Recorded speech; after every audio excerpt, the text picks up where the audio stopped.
Welcome back, YouTubers, to my channel of an everyday life of an Aspie. If you're following me right now, I'm AspieAnswersAll. I'm known as Aspie, and I'm all about basically taking you all on journey with my life journey experiences of the ups and downs of my everyday conditions of Asperger's syndrome versus OCD and the like, and also creating a mental health awareness videos versus everything else that's health related, as well as also giving you tips and advice of certain topics that may be close to my heart, or just sharing my life's journey stories versus experiences along the way, just to give you like some hopefully comfort to you, or also based on some everyday problems we may face based on my everyday training as well that may come into play or whatever it may be. So hopefully this will be of value and use to you.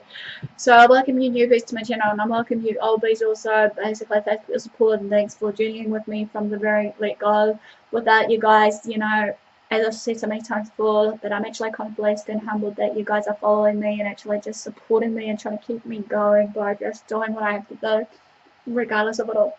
So no further ado, guys, I'm doing a little about the learning disability series, which is dyslexia, which will probably be broken down into a lot of different parts. So this one's basically part 7, episode 2 or 3 right now, which is all about helping me, how to help a dyslexic adult, which is understanding more about dyslexia, to give you a brief lowdown. And all these are, like I said, going to be broken down in different parts, as well as these last few sections are going to be a how-to instructions or whatever tips and advice from me to you. Some of these may help with you versus not with me, but some of the stuff, like I said, I'm not everyday Joe Blow. Some of the stuff I'm talking about is based on my experiences and how I manage and cope with my conditions and stuff that may be of value to you, to share with you all. And like I said, if it doesn't work for you, just keep trying some other alternatives that I've given you as a solution. And if they don't work, well, given not everything will work within a day's window, basically. There's no magic cure.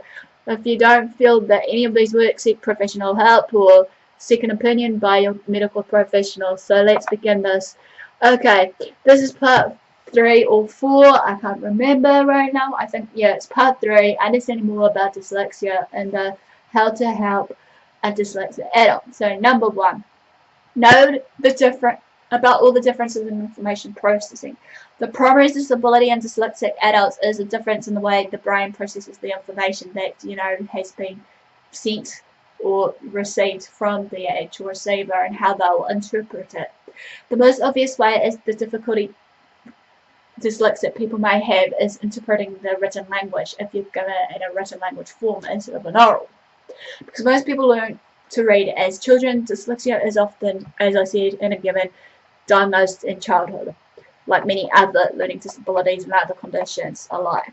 Auditory processing may also be affected, and people with dyslexia may not be able to process information readily.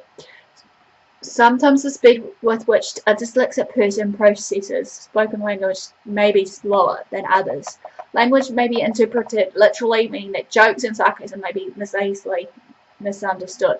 Number 2, find out about the memory differences. Short-term memory is often a weakness for dyslexic people, and they may have a hard time remembering facts, events, plans, etc. Working memory, or the mental ability to hold several pieces of information simultaneously, like taking notes as you listen to a lecture, may be impaired, however.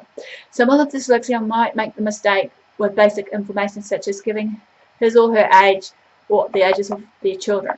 The dyslexic adult may not be able to easily recall information without the additional notes that is needed to actually give you that information. Number 3, learn about communication disabilities. Someone with dyslexia might have word retrieval problems or an ability to figure out how to put their own thoughts into words. Misunderstandings of verbal information is quite common, and communication can be challenging without the appropriate understanding, however. The volume or tone of the dyslexic person's voice may be noticeably louder or softer than most people's. Occasionally, a speech difference or mispronunciations are present. So therefore, sometimes many people mistake me as a quiet form that I may, have this, but I'm not sure. Number 4, know about literacy differences. Learning to read is usually difficult for a dyslexic person, and even in an adulthood, the person may remain functionally illiterate, despite no intellectual defects, or deficits, I should say. When the person can read, she might have persistent spelling difficulties. Reading comprehension may be slower for the dyslexic adult, however. He or she may have difficulty scanning text for meaning or quickly processing the written directions that has been given in front of them. Technical terminology and acronyms may be especially challenging. When possible, apply simpler words if you can, or use pictures or other visual aids to increase the comprehension. Number 5. Be aware of sensory differences. Many dyslexic people also experience heightened sensory sensitivity to environmental noise and visual stimulation. They may not be able to screen out unnecessary information or prioritize relevant visual information. Dyslexia may interfere with the person's ability to concentrate, and he or she may appear easily distracted. Background noises or movement might be hard to screen out. Provide workspaces that are free from unnecessary distractions, regardless what it may be, which can help the dyslexic person with concentration difficulties. Number 6. Understand visual stress and dyslexia. Some people with dyslexia experience a condition called visual stress, which is when reading. When a person is experiencing visual stress, printed text may appear distorted and letters within words can seem blurred. Text might seem to be moving all over the page. So, for example, using different colors of ink or different shapes of paper may help minimize this visual stress for them. For example, you can try using cream color or pastel shaded kind of paper. Consider altering the background color of a computer screen for easier visual access for these dyslexics. The color of ink may also affect the dyslexic person's ability to read the text. For example, the use of red markers on a whiteboard is nearly impossible for some dyslexic people to read. Number 7. Realize that stress makes dyslexic deficits more pronounced. What I mean here, research has indicated that people with certain learning disabilities such as dyslexia are more sensitive to stress than typical learners. Under pressure situations, the deficits associated with dyslexia may become more pronounced. This tendency can result in lower self-esteem and diminished confidence. Learning coping skills for stress may help skills to be more consistent. Number 8, last not least, know about the strengths associated with dyslexia. People with dyslexia are more likely to be better at understanding big picture information and often skilled problem solvers. They may have an instinctive grasp of the way how things work. They may have better visual spatial skills. Dyslexic adults may have greater creativity, curiosity, and aptitude for out-of-the-box thinking. If a project captures his interest, the dyslexic person may demonstrate a greater ability to focus on work than a typical everyday person. Well, that ends basically how to help a dyslexic adult. Give me a like or thumbs up for support. Give me a lowdown of comment below if there's anything that you think would be of value and use for other everyday people that are struggling with this.